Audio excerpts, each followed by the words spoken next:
This is Aron Ra, and this is Vinsoriality. I'm Vin. I'm Sori. And I'm Aron. All right, so everybody knows who this guy is. This is the almighty Aron Ra. So I've been doing a lot of research on you, man. Like you're a big dude, man. Like you're one of the spokespersons or whatnot for Atheists of America. Is that right? Yeah, I'm Southwest Regional Director of American Atheists. There are two regional directors. One of them has 4 states, and I have the rest. Whoa. Literally the rest. Literally the rest, yes. So this is your life work now. Like you're not doing something on the side. It is. This was my side job for about a decade. I became an activist some 20 years ago, and it was just always a hobby. And then about 10 years ago, it became serious. And I was working every minute that I was not working. I was doing this. Yeah. And then it happened that I ended up having to leave the corporate world. You ever saw the movie The Incredibles? Yes. Mr. Incredible's job in the cube farm, denying little old ladies their insurance coverage. You were doing? When they panned out to show that cube farm, I'm like, that's the office I work in. That'll mess you up. Yeah. Yeah, if I were not already an atheist, that job would have convinced me that there's no such thing as a soul. Push you over the edge. He was the only one that had that big thing inside of his cubicle. It was already small, and then there was this big thing in there to crunch him even more. So this is now your full-time job, what you do. It is. How does one become the regional director? Is there a meeting? Just explain that whole when the latest president of American Atheists was elected, about that time, I think it was around 2012, somebody had asked me to actually step up and become state director at that time. The other state director had bowed out at that moment. Change up in the regime. But I don't get the money from being state director. That's a voluntary position. I see. I'm compensated for travel and expenses and things like that when necessary, but that's not where the income is. I started out doing a YouTube series of videos. The Foundational Falsehoods of Creationism was the first one, and then I started doing other subsequent series after that. And I started getting more popular in this, and I became, the more that I did, the more it seemed that I could do. So the more I did, and then the more I could do again. And so I ended up giving testimony before the State House, and then testifying before the Texas State Board of Education again and again and again. In fact, I was just in Austin 2 days ago doing that again, because they keep wanting to change the history. They want to enforce their religion in abstinence-only sex education, and they want to obviously denigrate science, and then they wanted to change the history. And the history is actually the more egregious here in Texas. Everybody knows about the creationism thing, but what they try to do to history, social studies in Texas, is even worse. They call it a whitewash of history because they've eliminated the contributions of the Hispanics, the Native Americans, and they wanted to remove Thurgood Marshall. Is that saying that name right? Because they didn't want there to be any Black role models in positions of authority. They wanted to replace Thomas Jefferson, not kidding, with Jefferson Davis, advocating for the South's perspective on the Civil War. Yeah, and Jefferson Davis, of course, is one famously used the Bible as justification for slavery. Sure. Right? But they changed the history so that slavery is not even the reason for the Civil War. Now slavery, now that it's states' rights. Yeah, I remember during the whole because we're unapologetically evangelical Christians, and I'm sure we're gonna have a lot of agreements and disagreements. But I remember during the whole take down the statue stuff, right? In the South, when the Confederate statues and General Lee and all that, and I remember you have these social media circles that if you're an evangelical you're going to end up in, and if you're an atheist you'll probably end up in. So we ended up in those were the circles that we were in at the time, and I was blown away by that's the revisionism, and Of course, at some level, it was a states' rights issue, right? But the question is, why did they want to secede? Exactly. There's that little minor detail of, Yeah, and while they're wanting to focus attention on Jefferson Davis, he famously said slavery was the thing. That was the reason they did the whole thing. Right. So why are you contradicting the guy that's going to be your focus? Makes no sense. Yeah, it was a strange. So whoa, Texas. Why did we never hear of this? How recent was this? Yeah. Well, this has been going on for the last 4 years at least. One of the big deals is that they want to teach that the United States was based on Judeo-Christian values and monotheism, and that the Constitution and jurisprudence, our Texas, our American legal system, are all based on the Ten Commandments, for example. And a couple of media agencies that even have posted the thing about, that the Texas Board of Education wants to promote Moses as a founding father. Literally what they had was that Moses was listed as the #1 influence on the founding fathers for how they based all of our legal systems and our government and the Bill of Rights. None of which is true, according to historians, and according to the documents from the founding fathers, for example. And I cover that a lot in the 5th chapter of my book, The Foundational Falsehoods of Creationism, because there's a lot of that revisionist history that had to be covered in there as well. So let me push on you a little bit so you said you just got back from testifying? A couple days ago, yeah.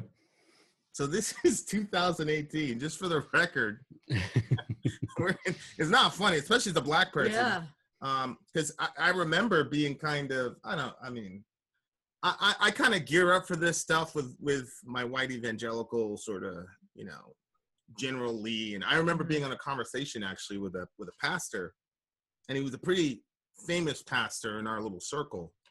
And we were having this conversation about the South and General Lee and slavery and all this. And he was beyond the point of, okay, he's going to say that General Lee was a terrible person. All I wanted him to do was just even have some understanding of why a person like me, for example, would be offended by something like that, right? And the things that he was saying, I said, do not ever publish any of this on Facebook. Don't say any of the things that you just said to me. Like, I will keep this between me and you, but don't ever publish that you actually think that on Facebook. You are insane. And I think he actually messed up and actually tripped up in a moment of honesty. And anyway, and published some of the stuff on Facebook. But yeah, it's crazy to me that in 2018 that this is a thing. So let me push back on you now when you said, when you talk about the Judeo-Christian influence and the founding fathers. Couldn't one make the argument? I'll make the argument stridently and pass the ball to you. This is the preamble to the Declaration of Independence. This is not the Constitution. I hear it said a lot of times that this is a constitution. It's not. It's a preamble to the Declaration. But we hold these truths to be self-evident, that all men are created equal, endowed with certain unalienable rights given them by their creator, right? Doesn't that indicate a theological basis that they were using to justify their rebellion against the crown? Day before yesterday, somebody else brought up that argument in testimony, talking about the way deists evaluated, the way that deists wrote. And many of the founding fathers, though not all of them, many of them were deists, which means that they thought that there was a God who started everything and then walked away and left it alone. They didn't believe in a personal God. They didn't believe in prayer or any of that. So I mean, they are effectively atheists. Just they don't have an explanation for where everything came from. So they assume that, okay, maybe a God did that and then vacated the premises. Well, there's a big difference between deism and atheism. Yeah, there is. I mean, deism believes that there was a God. He's just disinterested. Right, and then he left. So he wound the thing up and then let it run on its own and just left. Got better stuff to do. Yeah, so I mean, that's the deistic perspective. But it was also in the age of reason, the way that they described certain things, the way that they would use certain phrases, according to this other person giving this testimony, the way that they made this reference to the, endowed by their creator, they don't have a concept for a creator. They don't know where life came from. These are pre-Darwinian people. They don't have a concept of evolution, for example. So they have a creator concept, and they will be completely ambiguous as to what that is. Whatever created you. So there's no reference to Christianity, at least not a positive one anyway, in any of the writings of the founding fathers, and there's no mention of Jesus or of the Christian concept of God in any of our official documents. Yeah, but the preamble wasn't an explanatory document of origins. It was trying to say, this is the locus of our rights. The idea was that the rights came from the divine being, not from the state. And that's where it was. I will say this like you said, it was a combination of deists versus and Christian theism for sure. But wasn't the argument in the preamble to the Declaration, we get our rights from God and not the state, and that's what gives us our propelling point to rebel against you. Well, that can't really be the case. No, and they understood that God doesn't give people rights. I mean, we were talking about how there's an obvious contradiction straight away when all of the Southerners say that they won't even sign the Declaration of Independence if they have to give rights to all these black people that they just brought over from Africa, right? So Sure. If God bestowed rights, then there wouldn't have been slaves at that time. But women didn't have the vote either. So there was governments established rights, not God. So there was a sort of invisible ink. All white men are created equal. Yeah, and very often I hear these things. The conservatives always want to talk about the good old days, right? When only straight, white, rich, Protestant Christian men had rights. Yeah, I used to talk about that with her all the time. I'm like, that's how I know you racist. Yeah. I'm getting revenge though, Aaron. I'm making up for it. Believe me. Okay.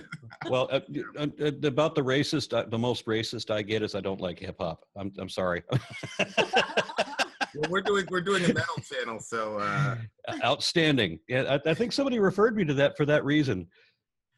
Oh, really? Yeah. Nice. Yeah. Somebody said, "Hey, you like metal? You should go on that show." I don't see the metal link yet, but it's I'm here. coming. Well, okay. You get all these people like referring us to like black metal and Oh yeah, Vatane and all this, but of course when I do the history of like Norway, right, and I think about the effects of Christianity on Norway, at least that particular region, black metal makes a ton of sense to me, and has other implications when I look at the actual lyricism. In the last couple of years, I went to Denmark, Norway, Sweden, and Finland, and we're not able to see a single black metal band in any of those countries. I was very frustrated. Why? Oh, too busy? It was just a scheduling thing that I'm not there long enough. I mean, there was nothing going on there now. I did actually get to see a Finnish black metal band, but it was in Dubai, of all places. Really? Go figure that out. Yeah. I was in a bar full of Arabic women who are wearing makeup and Western clothes because they can blend in with the Westerners. And Dubai is a Sharia state, but it's like the Las Vegas of the Arab world. And so, foreigners can come in and they have different rules. Arabs have a different legal system. You're required to believe in Islam, for example, and Arabic women can't be like showing off their hair or I don't want to say something that's not accurate because I don't know specifically what the deal is in Dubai, but women cannot be in a bar drinking alcohol. I mean, that's right. Regardless, whatever other rules there are. So alcohol is haram, period. Right? They're at great risk. Right. But they said a number of women told me that the only advantage they had in living in Dubai was that there was no such place like this in Saudi to escape to and hide amongst the crowd. Wow. And curiously, at the moment that I was there watching a Finnish death metal band in Dubai, right across the channel in Iran was murdering a metal band for playing metal. Yeah. Well, executing, I guess, if they do it with the legality of the state. Yeah. For playing metal? Yes. Yeah, Vice did well. Not music. Instrumentation is haram, right? Right. And then they get the death penalty for it. Well, there really isn't any hadith that talks about killing people that use instrumentation in Islam. Yeah. But because of its association with the West, right? Yeah. Metal and rock and roll. Yeah. And probably the subject matter. I remember reading about that, but I don't know exactly. I mean, you have Arabic black metal bands, like talking about Shaitan and all this. But again, when you look at the socio-political and even the psychological aspects of, oppressive. Yeah. What's interesting is, so Behemoth is a blackened death metal band. They're not black metal, they're black and death. We've been correct. Actually. And so they did this song Ora Pro Nobis Lucifer, which is a play on the Catholic, Ora Pro Nobis or whatever. But we went into like a 40-minute review, and it was basically like a 40-minute Bible study. Well, so we post it, and it gets blocked in Poland, which is where the band comes from, right? So like we've had so many people be like, this is the first time I've actually given the Bible the time of day listening. So it's just really ironic that Poland blocked our video, which really could have helped their cause, because Poland is a mess. Had to go to court and all this shit. Go ahead. I'm sorry. When we went to Poland, it happened to be on the weekend that the all Catholic parliament had seized power, and they had made every form of abortion for every reason illegal. So there's no exceptions. And so my wife and I were part of this 10,000 person march on the Capitol, where there are all these thousands and thousands of women holding up coat hangers in protest. How long ago was this? This was like 2 years ago. Pretty sure I saw that video. Oh, really? Yeah. Yeah, I was proud to have been there at such a pivotal moment in that country's history. Just the way that this is why they had me. They had an atheist conference, because Poland had been completely taken over by this hard right-wing Catholic parliament, and so the laws suddenly become very restrictive. Yeah, the lead singer of the band, I don't know if you know Behemoth as a band, but like he had many times he had to go to court, and they were trying to lock him up. True story. Yeah. It's unbelievable. Of course. Yeah, they celebrated this one guy who 300 years ago was marched down the city square to be beheaded before the entire town for being atheist. Whoa. Yeah. So so let's close the Texas thing. So we were talking about the preamble, and you were saying, look, the fact that these people that were writing this eloquent document about how we're all created equal and given inalienable rights by our Creator, were also saying, hey, get my tea or whatever, right? Exactly, yeah. And what was it that the slaves then became 3/5 of a person? Well, it was 3/5 of the vote, and basically, yeah, it was basically an ontological statement, right? If you say that. So to close that, couldn't I say, and this is what I would say, yeah, they were being inconsistent with the principle, but that doesn't falsify the principle. It just shows those people that, isn't that the nature of hypocrisy, where you put forth a principle, but you fundamentally don't really believe it or apply it in real life? Yeah, well, I can't look for too much consistency in these people. A lot of these things are fluid, and people. a lot of these things are fluid, and a lot of opinions can be fluid. Benjamin Franklin, for example, started out very secular. He's like a hero of secularism, but then as he became aged, he started contradicting his own edicts later on. Famously, he tried to host a prayer in Congress and was shot down by a parliamentarian move by the rest of Congress, because they weren't going to have Congress giving prayers. Well, obviously now, 200 years later, they all give prayers. You won that argument. Yeah. So it's a little different. And Thomas Jefferson was about as close to an atheist as you could possibly get. I'm sure even your viewers would be aware that Jefferson cut all the miracles out of the Bible. Yeah. He was willing to believe the Bible as long as all the magic was taken out of it. Yeah. And once he cut it all up, he said there's nothing left to hold it together.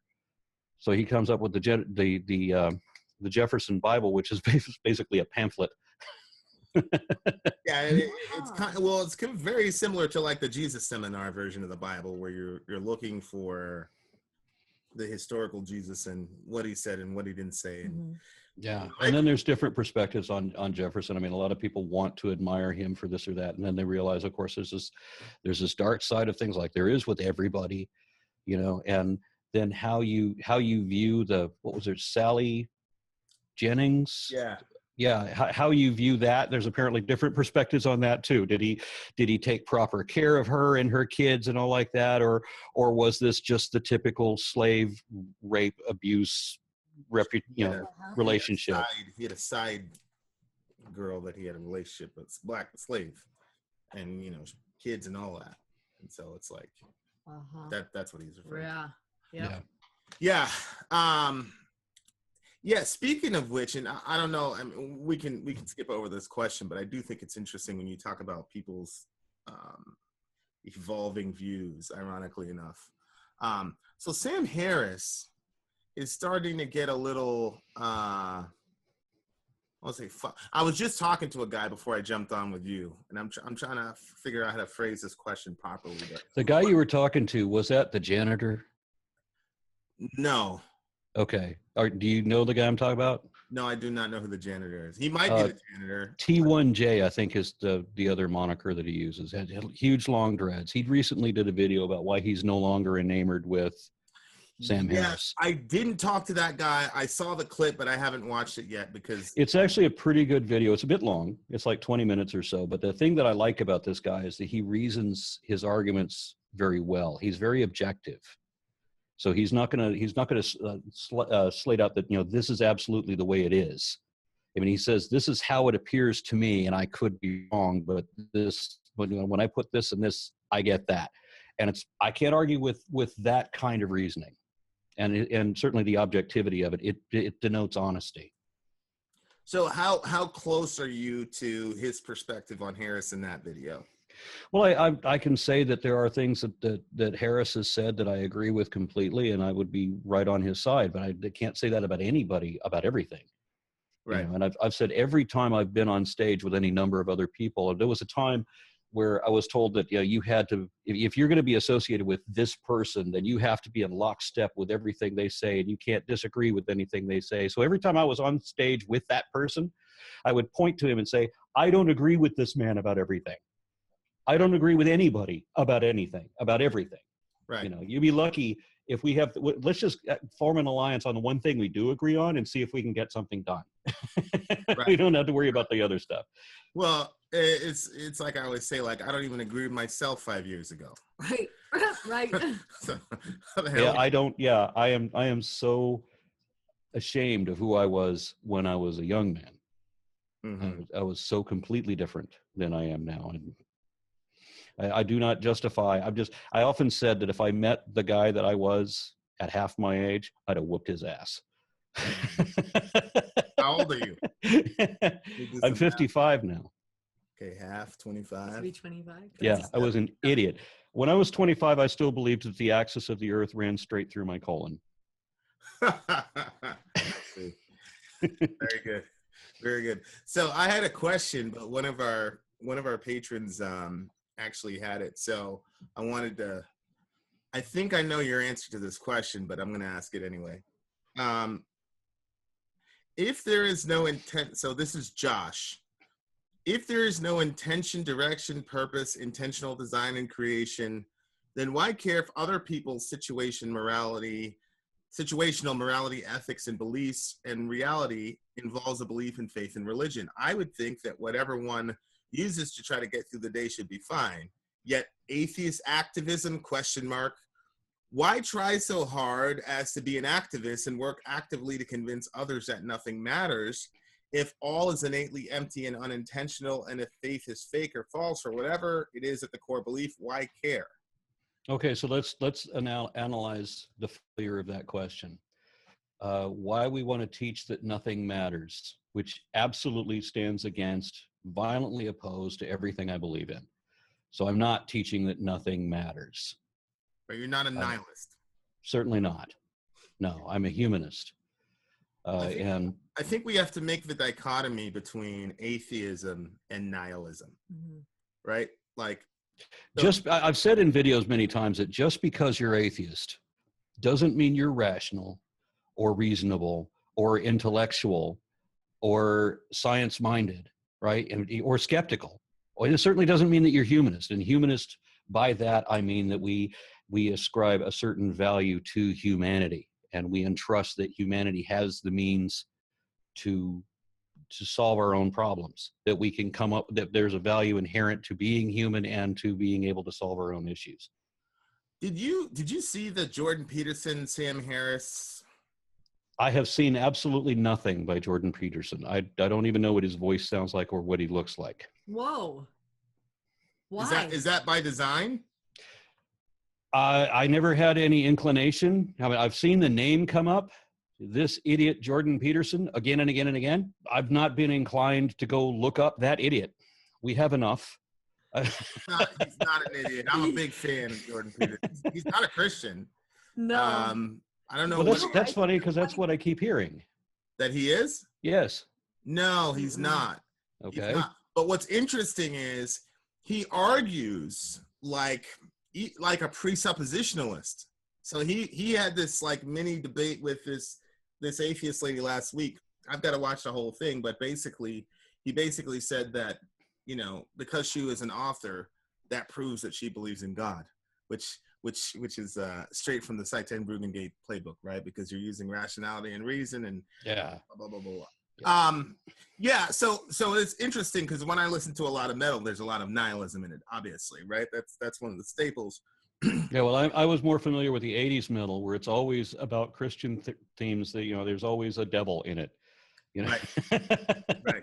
Yeah, I've been amazed by how much is in the music about that. How much theology. Yeah, like I came up in a very, very strict Christian home, and there was not much music to speak of, and there certainly wasn't any. Christian music. It was limited. She wasn't ready for Christian music. Aaron. No, I don't know how familiar either of you are going to be with this, but I often had to spend summers with my grandparents, who would watch Lawrence Welk. No, Lawrence Welk. Are you familiar? Lawrence, yeah, he's I don't know. He's European accent, and he has all of the good, clean white boys and girls in the long dresses and the suits who all sing like they're Mormons. And listening to this goody two-shoes, clean, squeaky crap was so annoying that when I discovered Ozzy Osbourne, I was finally in heaven. Which, Ozzy's, he's no Marilyn Manson. I still haven't heard him.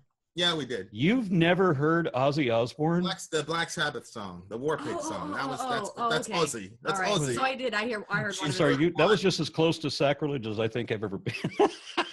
Well, that's one of the things that like people will say, like, "Where the hell have you been? What do you mean you've never heard Master of Puppets?" You've never heard it. Yeah, but I want to answer your question though, because we're not teaching that everything means nothing, and there was another failure in that question too. The question assumes a position that I don't adopt. For me, truth matters more than whatever I want to believe, and in order to improve my understanding, because only accurate information has practical application. So if you want to improve your understanding of reality, then you have to be sure that your information is accurate, and you have to seek out the flaws in your current perspective to correct them is the only way to improve that perspective. So that's another reason why the information has to be accurate. When you get a classroom full of students expecting to be educated and they're being lied to, and we can talk about like what the Texas Board of Education, teaching American exceptionalism or whatever propaganda they're feeding into. That's what that is.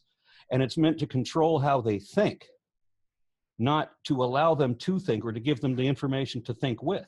Mm-hmm. There's an awful lot about in our history that America has done that people should know that America has done, because a lot of people, that would never happen here. Dude, it has already happened here. Yeah. And you need to know that.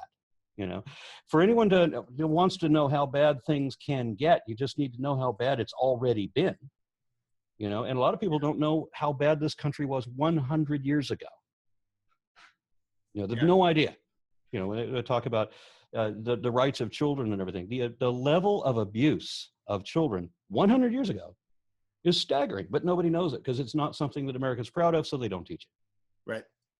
And go back. So you've got the correspondence view of truth.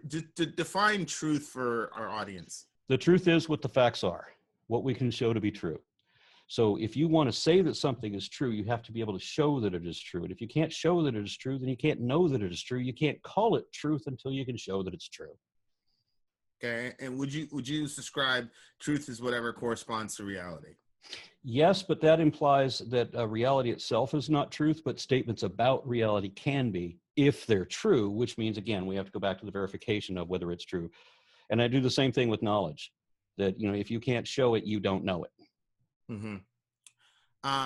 So I've made the criticism a lot that it doesn't follow necessarily that if you're an atheist, you will be a nihilist.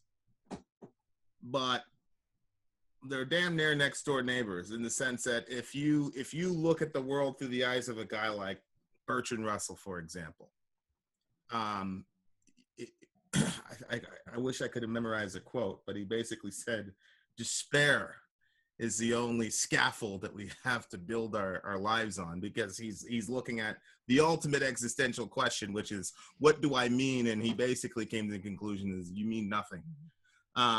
So what would you say to a person who took a nihilist perspective based on his or her understanding that the current information I have is that there's no God and that there's no ultimate purpose and whatever? How would we may have conflicting terms of what nihilism is. I mean, yeah, there's no purpose. We were not intelligently designed. We were not put here for a purpose. Nature is vehemently cruel.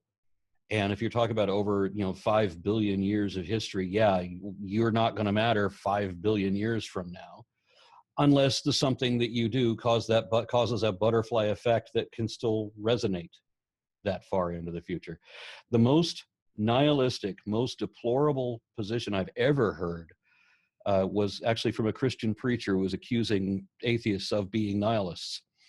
And he said to his own congregation that if he can't still exist 5 billion years in the future, if what he does now doesn't still matter, then it doesn't matter now either.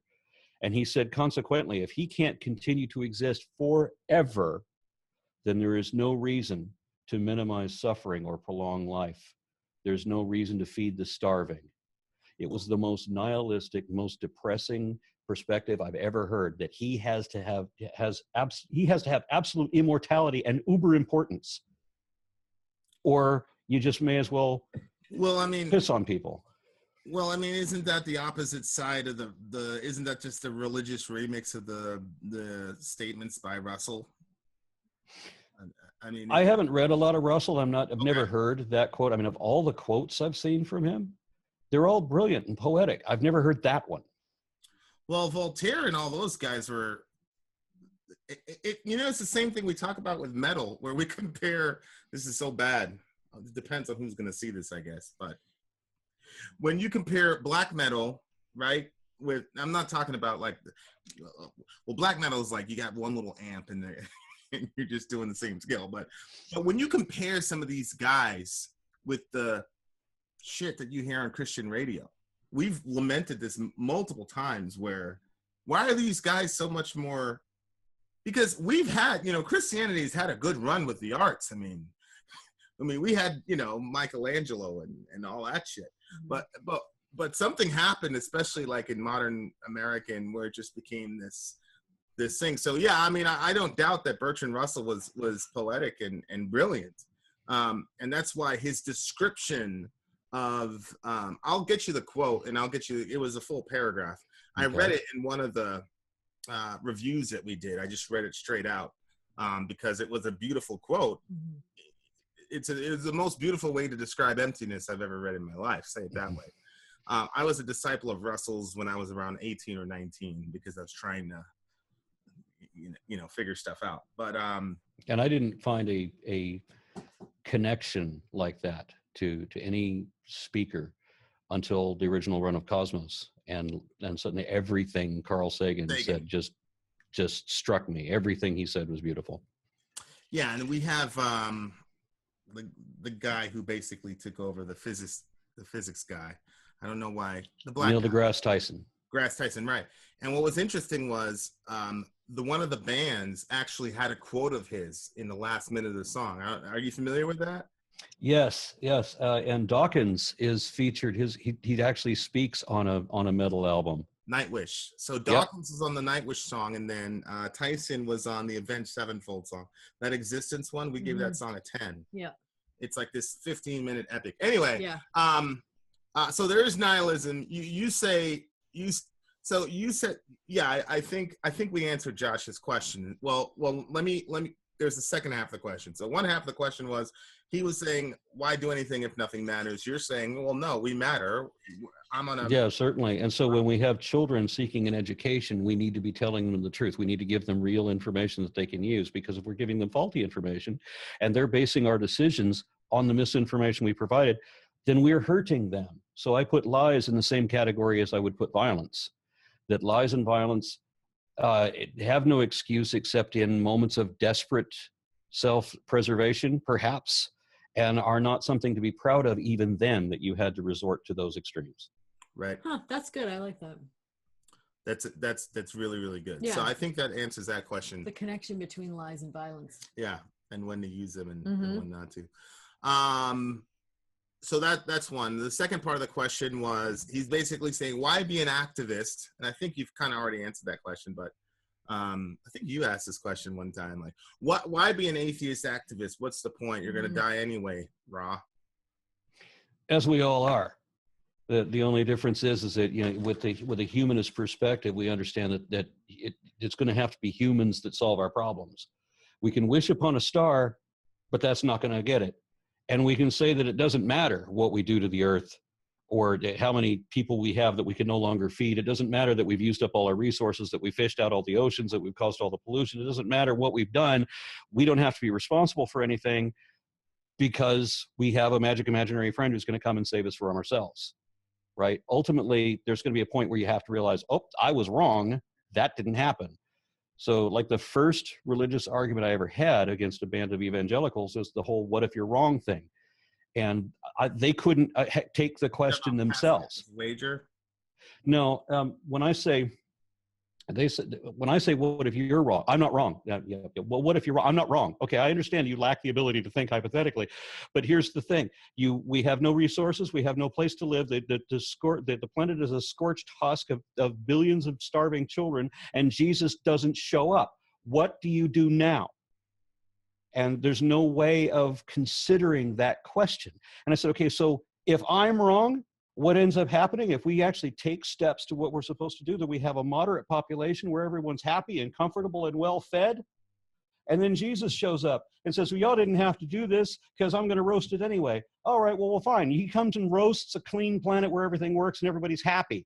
But in your perspective, everything's gone to shit and Jesus isn't there to save you. What now? yeah.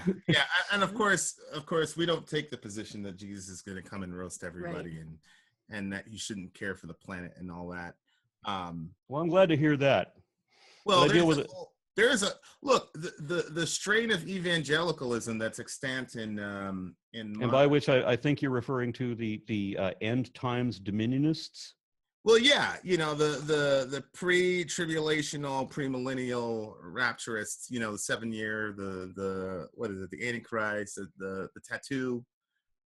Both of us were terrorized in our youth. You know, there'd be these fans and they show up, and if you don't take the tattoo, they'll kill you and all that shit. That's a relatively, you know, in Christian history, it's pretty new idea. Yeah, I was taught my entire childhood that any minute now, all the governments are going to collapse, and it's going to be every man for himself. So you had to have your gas. I'm not kidding. You had to have your gas tank full of gas, and you had to have weapons all loaded and ready to go.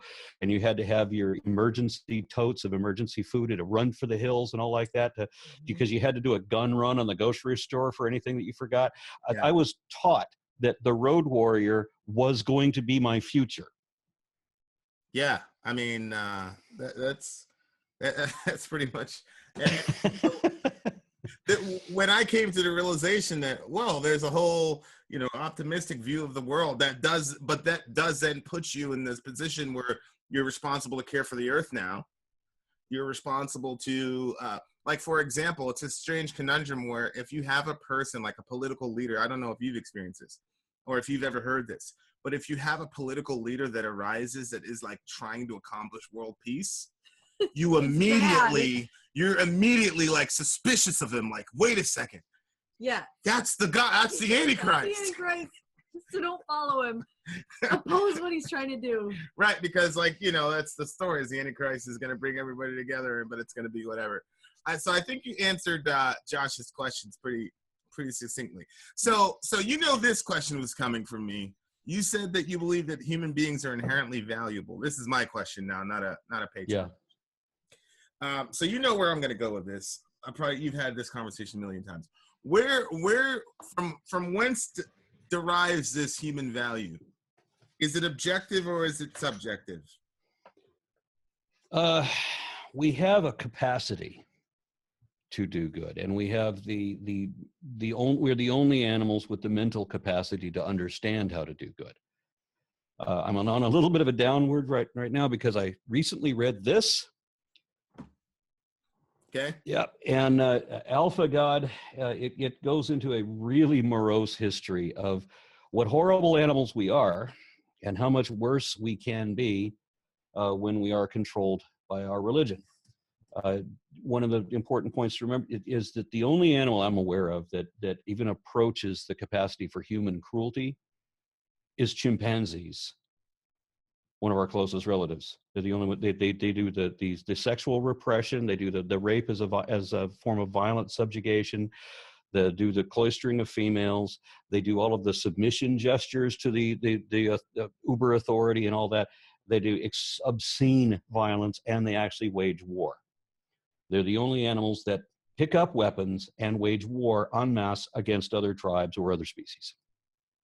And so they're like the worst animals there are, except for us. We're still worse than them, which makes us actually the worst animals in the world. But we are also the only ones that have the ability to understand how to be better. And I think one of the ways that we could change that is if what we're taught as children, if we were taught philosophy, for example, as children in high school, we would have a much better understanding of things just in general by the time we get to college. We have a culture that doesn't promote academics, that doesn't respect academics, that is taught a completely different sphere, and we're minimized to be workers, you know, and obedient to some other power for obvious reasons. So we're never going to aspire to anything. We're never going to achieve anything. But there are other nations that have this value on academics, where they're actually producing more and smarter people than we are. So the United States has very much lost our edge, you know, where we used to be the pioneers. We were the inventors. And now the best we can do is maybe improve on somebody else's invention. I'll tell you, I was born in Jamaica. I came here when I was 4, 5, and they had to put me up a grade because the kids that, and you know, people say, oh, Vin, you're just smart. I mean, and my mom talked about this a lot, where it was the standards of education were just different in Jamaica, which is a third world country. I had to go there on a business trip a couple of years ago. I was miserable. But as far as academics go, the rigor and the discipline and the expectations were higher than in the United States. So let me shoot back to you what you said. So you're saying that we are inherently valuable because we have a cognizance of good, what good can be. Yeah. Okay. Well, and we're capable of it, but it's something that needs to be cultured into us. Yeah, but you speak of the term good as if that's an objective reality. Isn't it? I mean, we all have an understanding that, I mean, in every culture, invariably, regardless whether they make a law about this or not, you know, we know that we can't kill everybody. We can't kill people because then you have some isolating group that wants to protect themselves against, you know, the murderers out there. So they force themselves into tinier and tinier circles trying to protect themselves against getting killed. So even without laying out a law, there's automatically a law against getting killed, against murdering other people, automatically. And obviously stealing and lying fall into the same category right away. So those are the things that are in the 10 Commandments that were also lifted out of Hammurabi's Stela of Law and so forth. Right. These are the mandates everybody always had. And I forgot where I was going to go with that. So I don't. Well, no, you got it. We're talking too much of the drink. I don't think one beer, especially not one of these, would have done Sori's that. got her patented moonshine that tastes just like water. Yeah, I also have a cup of water. No, we were talking about good and ultimate standards of good. So you actually believe in objective morality? The way that I see it is humans lost our extra musculature that the chimpanzees and gorillas have. We had already lost that before we had our large, encephalization of the enhancement of the brain. So we were in this weak period wherein the only thing that held us together was society, the fact that we were social animals. And that required acts of altruism. So that whereas on other social animals, the slowest ones or the weakest ones would be left behind to be the fodder while the rest escape. And that's where their safety in numbers comes from. We did the reverse, where we would have the child alone, and here comes the whatever the cat of the day was that shows up to attack it. And suddenly the entire tribe is now between the cat and the child, with the sticks and the rocks, and it only with everybody together does this work. I mean, there's the first speech I ever gave was a keynote presentation for the James Randi Educational Foundation, where I gave the evolution of morality, and I showed a video that I found very moving. A pack of lions gets a hold of a water buffalo. Yep. And they have that water buffalo wall by itself, and here come the whole herd of the water buffalo gather their strength and realize what they need to do. And suddenly these 5 lions are surrounded by 200 water buffalo, and they're realizing, I've remembered I've got something to do. That was moving. Didn't you cry? Probably. Yeah, you cried. Yeah, that was intense. So I loved that. And so that's how we sustain. And this is the way mathematically, if you just look at population mechanics, there has to be that the more altruism you have, the more empathy you have for the family, friends, and fellows, the more productive you're going to be in that society, the more protective you're going to be of that society. And so this is what they're going to want to nurture. Now, aberrant people who are selfish, and this is the biggest problem, is selfishness, right? Where you're narcissistic, you don't care about other people, you only care about yourself. These people have a tendency to be ostracized from the gene pool, either by being killed or banished or imprisoned or what have you. And so the norm is. Would you say that that's good? Well, it is good that you're going to have aberrations occur all the time, but they're culled from the population more often than not. And you have the people who are productive and protective and compassionate for their fellow man. Those are the people that society nurtures, because that's the ones that we need. So yeah, it's the one. Yeah, but if you hooked up with me at 18 and I'm fresh from my 4-hour Bertrand Russell binge, and I say, look, this is all completely meaningless. I don't believe that Homo sapiens need to procreate. To your point, we're the worst animal on the planet. We, on top of the moral terrible shit that we do, we're destroying the planet. We're speeding up the rates of the planet's destruction. So I don't care about if you want to talk about a narcissistic person. Well, we collectively, as the human body on the planet, are the most narcissistic person within the group of the rest of the beings on the planet. So forget all of you. I hope all of us die so that the planet can actually get a second to breathe. So no, I don't care about any of that stuff. So how does morality, now let me ask you a question, just bare bones logic. Isn't that some pretty tight logic at some level? So you're looking at the poison, the virus that was explained by, the agent in the Matrix, he says that humanity is a virus, right? So you're seeing that we need to, go ahead and let these people all die. Let them kill themselves off because the planet will recover. You have something that you're valuing, and it is something that is being victimized by the dominant. And the only difference in our perspectives is how tenaciously I can cling to the idea, despite recent election results, that we might be able to change that pattern. Yeah, but like for example, I was talking to somebody yesterday, and he was talking to me about the natural bent toward human empathy. And to me, history does not recount this supposed natural bent toward empathy. Have you ever seen the show, The Purge, the movie? So the premise of the movie is that for one day, whatever you want to do, you can do with zero repercussions. And of course, what ends up happening is the streets are filled with blood and all the rest of it.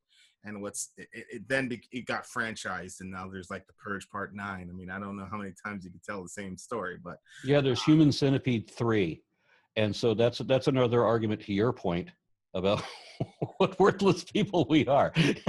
There were 2 seasons of Cosmos and 14 seasons of Keeping Up with the Kardashians. Right, over.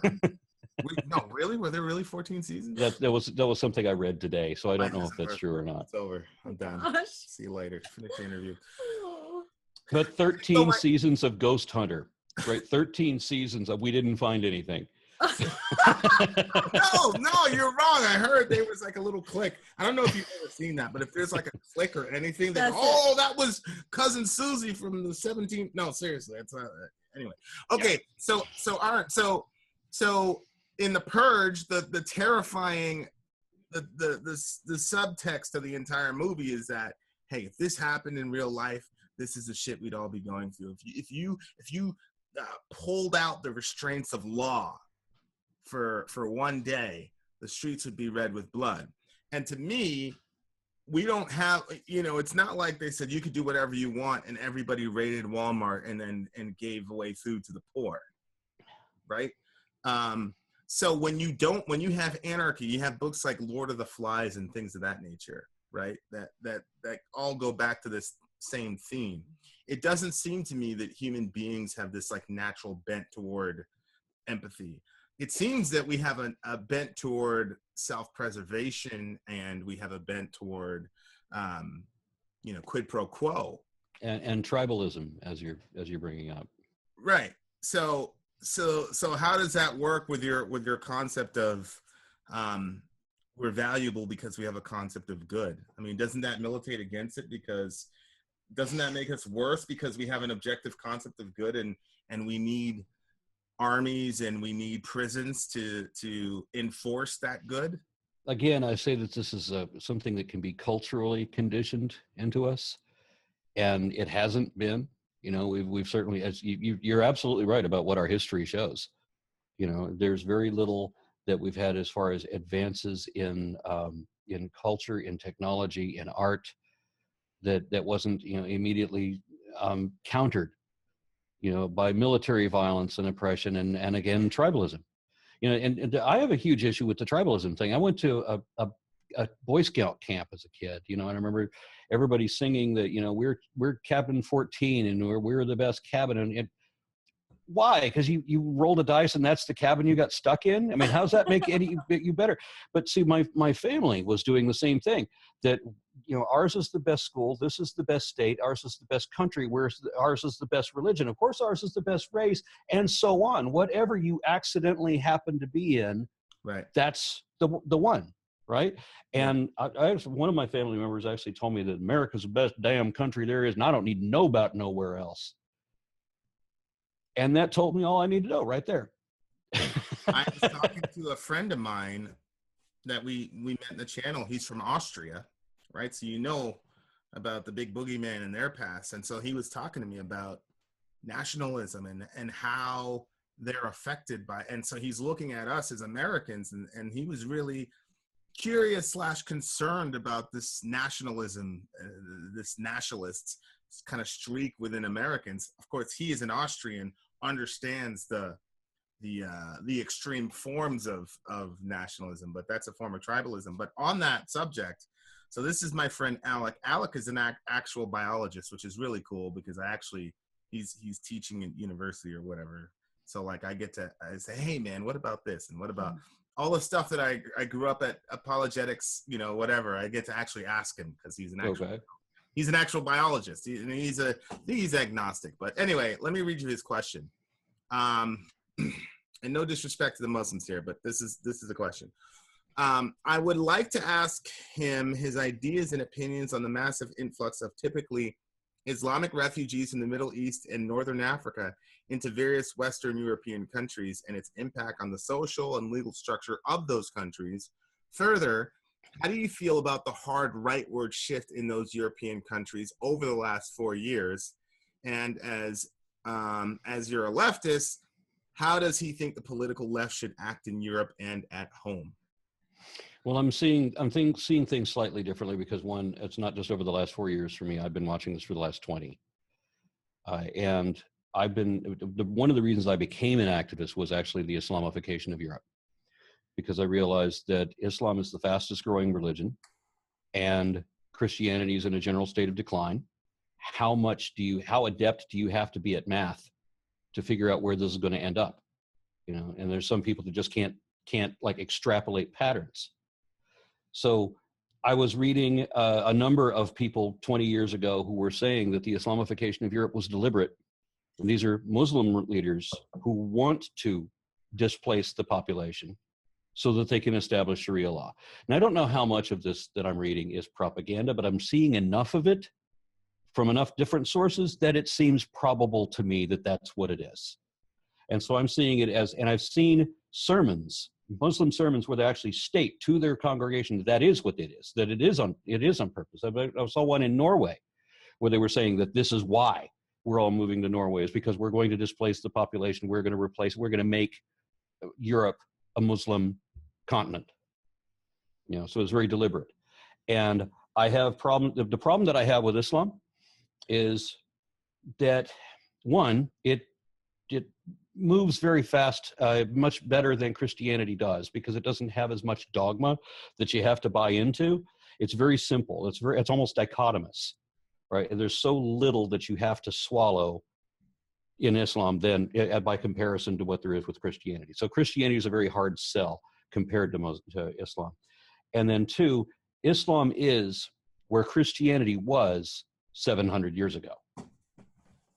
So the reason that expand on that, because I think I'm pretty sure what you mean by that. But yeah, well, the reason that the Holy Wars ended and the 30 Years War and all of these horrible atrocities of Christian against Christian, everybody killing everybody, and anybody, atheist or any other belief system, and certainly the Pope decreed, I forget what the doctrine was called, where you're not allowed to take over a Christian country, but if the country is not occupied by Christians, then you are required to take that country over, take all of everybody's goods, and reduce everyone to slavery. And this was an edict of the Pope in 1490. That Manifest Destiny?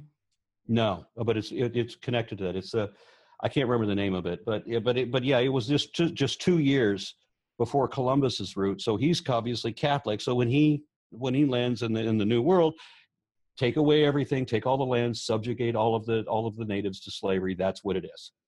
If it's not a Christian nation, then you own it now, and they are your slaves. And this was an official doctrine that was actually incorporated into American law as a Supreme Court ruling in, I forget, 18 something now. When you say official, are you talking, is this an ex cathedra declaration from the Pope, or is this just? I'd have to go search up my own blog post to remember all the references to the Supreme Court decision and the year and exactly what the doctrine was called.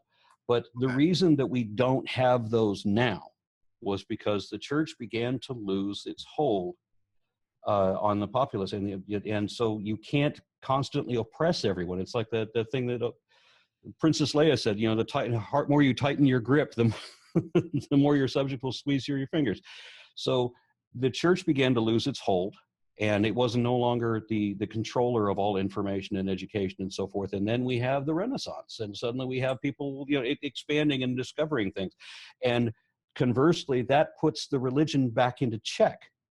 Whereas Islam, in some places, hasn't experienced that yet. It has experienced that in some places, but not everywhere. So we see now the Catholic Pope has to hurry and follow along to the trends. It's like that T-shirt that said, I must hurry up and catch up to them, for I am their leader. Yeah. If the Pope wants to remain relevant, he has to get on the social issue that has left him behind. Right. But so back to Alex's question.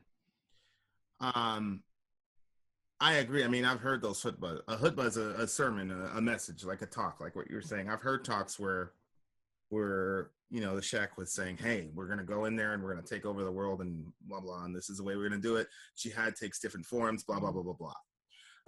So I've heard that, I've sat and listened to those things front to back because I wanted to get context, because there's, you know, 3 or 4, you know, fiery lines, but anything can be done outside of context. So I've actually sat and listened to the whole thing. Yeah, and then over the course of my life, we've already had the Islamification of Egypt, for example, where, Sure. you know, 20, 30 years ago, they're laughing at the idea that they want to enforce the hijab in Right. Egypt. And now, where are they now? Yeah, I forgot the famous quote about the hijab in Egypt, but there was a famous quote when that's the whole place like burst out into laughter. The guy basically said, Wow, really? yeah, you want to wear a hijab, go ahead. And everybody was laughing at him because, you know, it's a dude. Well, guess what? Yeah, and then look at Afghanistan. You know, your pictures in the early 70s of Afghanistan, there are appreciably no different than looking at pictures of Arizona in 1972. I mean, the people were dressed very much the same. They were wearing Western fashion. I mean, I remember the girls with the multicolored bell-bottom things that, you know, like they were wearing in California in 1972, you know, with the little tie-dye top thing in the front. They were wearing the same thing. Afghanistan. Whoa. What happened to Afghanistan in the last 30, 40 years? Yeah, it was Russia, Taliban, Mujahideen, all that good stuff. So I get it. There are people like that are very, very intentional and focused. But don't you think that the vast majority of Islamic people in Europe are not part of, at least knowingly part of, any conspiracy to Sharia-ize the world? I mean, aren't they fleeing from strict adherence to Sharia? Like, if they love Sharia, wouldn't they just? Yeah, that brings up another point that I wanted to make. It may seem peripheral, but it's really not. Part of the testimony about American exceptionalism, you know, why are people beating down the doors to get into this country? Well, the same reason it always has been. It's because this was a secular country. That means people had freedom of religion here, where they didn't have it anywhere else, because we were secular. Because you can't have freedom of religion if you can't have freedom from religion. If you have a state-imposed religion, that automatically subjugates everybody else to second-class citizen. So you have to have no state religion in order to have actual freedom of religion. So that's why everyone's fleeing here. So they're fleeing religious persecution. And the Founding Fathers recognized that as soon as the Puritans came over, they started persecuting the Quakers. You know, so I mean, obviously they brought the persecution with them, so that had to be controlled, and so the state could not establish its own religion. Your point on most Muslims realizing they're part of some conspiracy, very likely not. I suspect from everything, I have some Muslim friends, I've been to a few Muslim countries, what I'm hearing is that Muslims are not appreciably different than Christians in the respect that most of them aren't really part of their religion at all. They say that they are. They're culturally that. It's a T-shirt they wear, you know, and that's about it. It's like with so many Christians. Well, I'm Christian. Never cracked open a Bible. Don't know what a creed is. Don't care what it says. I've heard people tell me, well, I don't believe the Bible. I'm a Christian, but I don't believe anything the Bible says. And it doesn't matter if you bring up flaws about Jesus because he was only human. In what capacity are you a Christian? Well, because you were born that and you don't want to have an argument with anybody and you don't want to study anything. I get that. I love arguments. I just took a personality test today. Yep. So I had somebody tell me, bragging that he's a Christian, and I'm immoral by comparison because he's a Christian. He's a fornicating, drug addicted, alcoholic, ex-con from like 3 prior convictions and on his 4th marriage. But he's a good Christian. Right. Well, of course, the overarching meta narrative is redemption, right? So, I mean, he could be if he's looking at it from the perspective of trying to get out of it, but it doesn't bode well if he's holding his Christianity over you. So I want to go back because I was looking at a couple of your videos when I was doing research, and you're actually one of the few people that are not really a big fan of Jesus of Nazareth or the character of Jesus. Let me say it that way, because that's true. You're also one of the few people that cast aspersions on the idea that Jesus even existed, which is very interesting considering your epistemology. So So tell me, there was a specific verse you quoted. I'm hoping you're going to quote it now. But what's your problem with Jesus morally as you see him in the Gospels? Well, the moral thing, again, would be where you're showing compassion for humanity, right? And the hypocrisy of like the American Family Association going off about everything family oriented, and Jesus was so not family oriented, right? He's wandering around with a bunch of guys. He has no family with him. He's abandoned his own family, his own kin. He's got women with him too. But go ahead. But his own family doesn't like him. The people who knew him when he grew up have no business with him. You know, they don't buy his bullshit, because when he tries to do the faith healing stick with them, they're like, well, aren't you the guy we know? And where do you get off being like that? So that's why he says, you know, your prophet has no appreciation in his own hometown. He can only sell the faith healing stick to somebody else. People don't already know him. Yeah, the text doesn't say he didn't do any miracles. It says he could not do many miracles there. But so let me push back on you a little bit there, because I do want to talk about the family thing, because it is extremely interesting when you talk about the nuclear family, which the evangelical right, I don't want to say idolizes, but they basically prop up the nuclear family as the be-all end-all. And Jesus, clearly, you can quote him in context where that, at least in the historical context of his day, he knew that his coming and his message was going to blow up the nuclear family.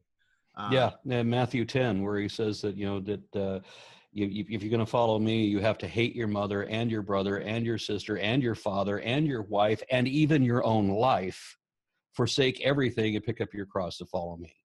And that he did not come to bring peace, but a sword. He came to divide parents from their children and husbands from their wives and so forth. So yeah, he very explicitly says he's going to blow apart the nuclear family. It has no value to him at all. Well, it's not that it doesn't have any value. It's just there are other things that have a greater value. So, let me talk about that for a second. As a Christian who believes every word, like, people ask us, like, what type of Christians are you? You listen to metal, blah, blah, blah. And somebody asked me, like, do you believe in Noah's flood? I'm like, absolutely. They're like, watch this Aron Ra video. Do you really believe in the flood? Oh, for sure. For sure. That's sad. Did you watch my video? Because I mean, that's just like the first of many problems. We know there was no flood. That didn't well, even you said that there was you believe there's a local flood in Iraq, I think. The flood of Shurappak in 2900 like, BC. With that's the one involving King Siasudra. Yeah, and one of the no, go ahead. I'm sorry. But that's where the exaggerated story comes. I mean, there's lots of different flood legends, and there's one way to exaggerate the flood, and that's always that the flood's the whole world. Everybody died. Right. There's only one way you can go to exaggerate that. Well, actually, no, because there's some where it was the flood was beer. What? Yeah, there's an African legend where the flood was entirely of beer, and then there's another one where the only survivors were a man and a woman in a seashell, and that all the animals turned into fish, and then turned back into whatever they were after the flood. Do you find it curious that even outside of the A&E, that almost every culture has a flood legend? Yeah, almost every culture has, because they all have floods. And as I said, there's only one way to exaggerate that. Ultimately, you get the whole world. But it's the way that they exaggerate it which becomes markedly different in all these different legends. Like in the one in Greece, there's a few people who survived the flood, the Great Flood, by going up to the hilltops, which, you know, the hills in Greece are not, you know, necessarily that high. Yeah. But where they become similar is when you get into Iraq, where you have the Mesopotamians, the Babylonians, Chaldeans, and now suddenly the legends are very similar. The A&E, yeah, for sure.